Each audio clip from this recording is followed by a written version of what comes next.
नमस्कार दोस्तों, मैं आपका होस्ट जोशी आपको स्वागत करता हूं मैं आरएम शॉर्ट्स में, जिसमें हम लेके आते हैं दिन भर की स्पेस और डिफेंस न्यूज की टॉप 3 खबरें। तो चलिए जान लेते हैं। दोस्तों सबसे पहले बात करेंगे हम K9 वज्र टी आर्टिलरी गन की, जो कि सेल्फ प्रोपेल्ड आर्टिलरी गन है। और कमेंट बॉक्स में आप लोगों ने कल इसके बारे में पूछा था, तो 10 इस तरह की गन की डिलीवरी जल्द ही भारतीय सेना को होने वाली है। पहले इस न्यूज की बात कर लेते हैं और उसके बाद मैं इस गन का पूरा डिस्क्रिप्शन आपको दे दूंगा और यह किस प्रकार से टैंक से अलग है यह चीज भी इसमें बताऊंगा। 2015 में साउथ कोरियन कंपनी हनवा टेक्विन से लार्सन एंड टुब्रो, जो कि भारत की कंपनी है, उसने एक कॉर्पोरेशन पे साइन किया था जिसमें कि self propelled artillery gun develop करने की बात थी, जो कि उनके डेवलप किए हुए K9 thunder self propelled artillery gun का ही एक वेरिएंट होने वाला था, पर उसको इंडिया के हिसाब से डेवलप करना था और कुछ 13 प्रकार के इंप्रूवमेंट उसमें किए गए और तब वो भारत के लिए भारतीय आर्मी द्वारा चुना गया। 2015 में L&T और HWT के संयोग को कॉर्पोरेशन को जॉइंट वेंचर को यह प्रोजेक्ट मिल गया और केवल 18 महीनों में उन्होंने एक नया आर्टिलरी गन डेवलप करके दिखा दिया, जो कि K9 का ही वेरिएंट था और वज्र टी इसको नाम दिया गया।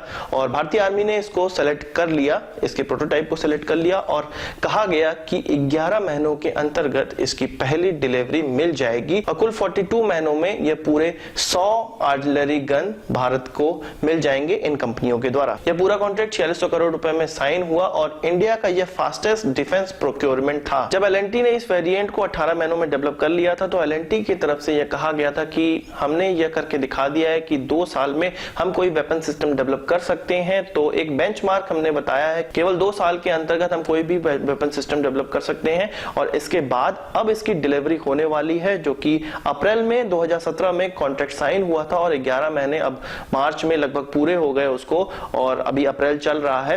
तो जल्द से जल्द इसकी डिलीवरी होने वाली है। 10 इस प्रकार के आर्टिलरी गन की डिलीवरी जल्द होने वाली है भारतीय सेना को, जो कि साउथ कोरिया से ही बन के आएंगे, असेंबल होके आएंगे। इसमें 80 से 90% भाग जो इसका होगा, इसमें जो छोटे इक्विपमेंट लगे हुए हैं वो साउथ कोरिया के ही होंगे। पर जब इसके 90 और इस प्रकार के आर्टिलरी गन का निर्माण होगा, असेंबली होगी, तो वो हजीरा में L&T की फैसिलिटी में होगी। एक ग्रीन फील्ड फैसिलिटी है जो कि इस आर्टिलरी गन को चेक करने की भी फैसिलिटी है और यहाँ पर प्रोडक्शन और असेंबली दोनों हो सकती है। तो वह जो हमारे देश में ही असेंबली और प्रोडक्शन होगा, उसमें 50% भाग इंडियन होंगे, बाकी 50% साउथ कोरिया से आएंगे। तो एक काफी अच्छा संयोग है भारतीय कंपनी और साउथ कोरियन कंपनी के बीच में। आपको मैं बता दूं कि K9 थंडर साउथ कोरिया की एक जानी मानी सेल्फ प्रोपेल्ड आर्टिलरी गन है और विश्व की सबसे अच्छी आर्टिलरी गन में से एक है, जिसके लगभग 1000 से ज्यादा संख्या पूरे विश्व में इस्तेमाल की जा रही है। देखने पे ट्रैक में चलने वाली यह self propelled artillery gun tank की तरह लगती है, पर टैंक और सेल्फ प्रोपेल्ड आर्टिलरी गन में केवल और केवल एक बहुत बेसिक सा अंतर होता है। टैंक का इस्तेमाल वहां पे किया जाता है जहां पे केवल मारक क्षमता हमें 3 से 4 किलोमीटर या 5 किलोमीटर की चाहिए और सटीक मारक क्षमता चाहिए, मतलब जहां तक हम देख सकते हैं वहीं तक टैंक से मारक क्षमता प्राप्त की जा सकती है। पर इसके द्वारा 40 से 45 या 50 किलोमीटर तक की दूरी तक, यानी कि आर्टिलरी गन के द्वारा इतनी दूरी तक मारक क्षमता प्राप्त की जा सकती है और यह मारक क्षमता जीपीएस से लोकेट करने के बाद, कंपास से डायरेक्शन फिक्स करने के बाद ही प्राप्त की जा सकती है। तो इन दोनों में बहुत ही बेसिक सा अंतर होता है कि हम बियॉन्ड विजुअल रेंज में आर्टिलरी गन का इस्तेमाल करते हैं और जब हमें कोई टारगेट दिखाई देता है तो वहां पर टैंक का इस्तेमाल करते हैं। तो यह बेसिक सा इनमें अंतर होता है। देखने में ये लगभग एक तरह से लगते हैं। अगली खबर हमारे GSAT-6A सैटेलाइट की तरफ से आ रही है। आपको पता होगा कि 29 मार्च को इसका लॉन्च किया गया था और 1 अप्रैल को यह इसरो के कम्युनिकेशन क्षेत्र से बाहर चला गया था। पर एक खबर अब निकल कर आ रही है कि इसरो ने इसका पता लगा लिया है कि अब यह कहां पे और किस कक्षा में गति कर रही है। उनका मानना है कि यह सैटेलाइट जियो ट्रांसफर ऑर्बिट में अभी गति कर रही है और इसके एपोजी की बात की जाए तो 33,000 किलोमीटर की है और पेरिजी की बात की जाए तो लगभग 26,000 किलोमीटर की है। एपोजी उस पॉइंट को कहते हैं जब कोई इलिप्टिकल पाथ में सैटेलाइट गति करती है तो सबसे ऊंचाई पे, यानी कि सबसे पृथ्वी के दूर जब वो होती है उसको एपोजी कहते हैं और जब वो सबसे पास होती है उसको पेरिजी कहते हैं। तो इन दोनों एल्टीट्यूड के बीच में डिफरेंस होता है।